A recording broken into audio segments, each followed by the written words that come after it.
let's set the scene. It's 2 a.m. one school evening. You're working on a project due at the start of class the next day. At this point in the night, you're running on pure adrenaline and desperation, clearly heading into all-nighter territory.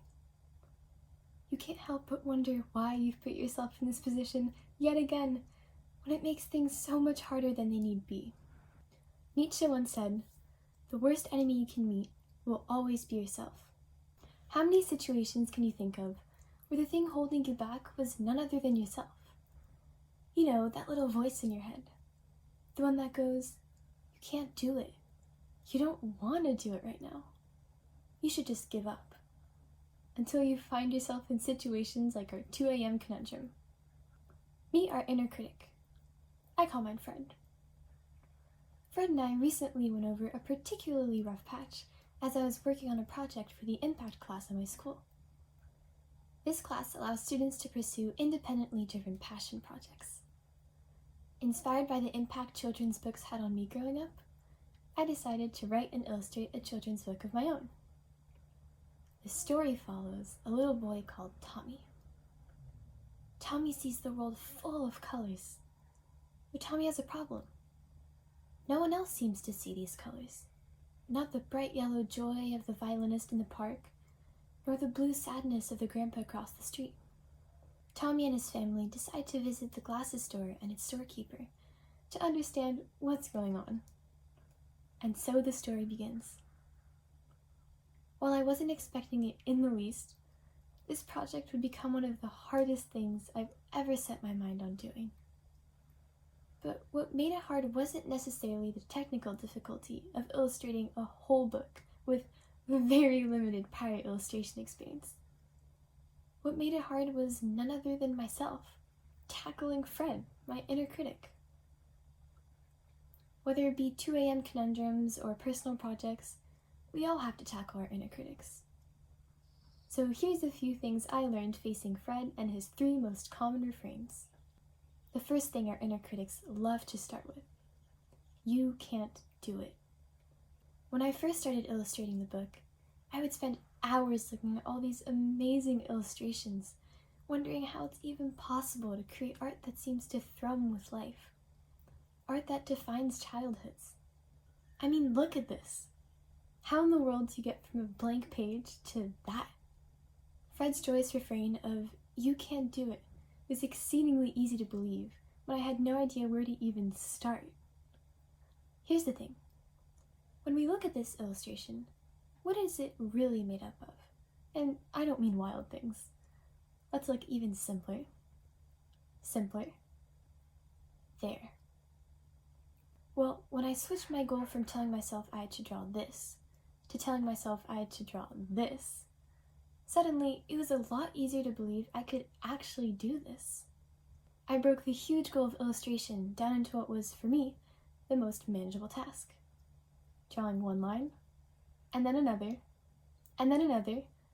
until those simple lines actually started to look like something. Projects, and by that I mean any personal undertaking, may seem impossible, implausible, gargantuan, but every project can be broken down into smaller components. So when you don't know where to start, try to identify your most manageable task. Learning a new piece of music? Start with the first couple measures. Trying to get back in shape through the sports season? Start with a couple push-ups every day. Find your simple lines, and daunting tasks will seem that much more approachable. Our inner critic's second refrain: you don't want to do it right now. Normally, drawing is a way to have fun, to express myself, to release emotions. It's something I enjoy doing. So, technically, I should have no problem at all convincing myself to work on my project, right? In comes the stress, the deadlines, the expectations, the fear of failure. Nobel Prize-winning researchers Kahneman and Tversky found that when making decisions, people consistently take into greater consideration the negative aspects of an event than they do the positive ones. So the more stressful this project became, the more negative aspects there were to override the positive aspects I associated with working. This gives Fred and our inner critics the perfect opening to convince us, in fact, we don't want to work on our project right now, that it would be much easier to procrastinate. So let's go watch Netflix instead of basking in the solemn colors of stress. But what if we introduced a wild card? A way to reintroduce some of those bright, happy colors into the picture. Whenever I found myself not wanting to work on my project, I would tempt myself by associating simple positive treats with working on my project. I've been wanting to listen to that new album, so I might as well work on my illustrations while I listen. Or maybe I can listen to my favorite podcast while I draw, I would tell myself. Long term, what will keep you going is your love for what you're doing. But small positive associations can definitely help get your foot into the door. So create colorful positive associations, like the bright colors Tommy sees, to help you counteract the dark colors of stress. And last but not least, inner critic refrain number 3. You should just give up. I wish I could say I was so determined to finish this project that I didn't once waver in my resolve. But the reality is, I almost gave up when I finished the lines. I almost gave up when I finished the colors. Hearing Fred's refrain of, "You can't do it, you don't want to do it right now," over and over and over again, I started to believe I would never be able to do it, that I would never want to work on it. Finding my most manageable task, creating positive associations, these were great on a day-to-day basis. But to really push through, I needed something to light the way to the end of the tunnel, a goal to strive for. Whenever I doubted, I remembered why I embarked on this project in the first place. I wanted to tell a story I thought mattered, the story of Tommy and empathy.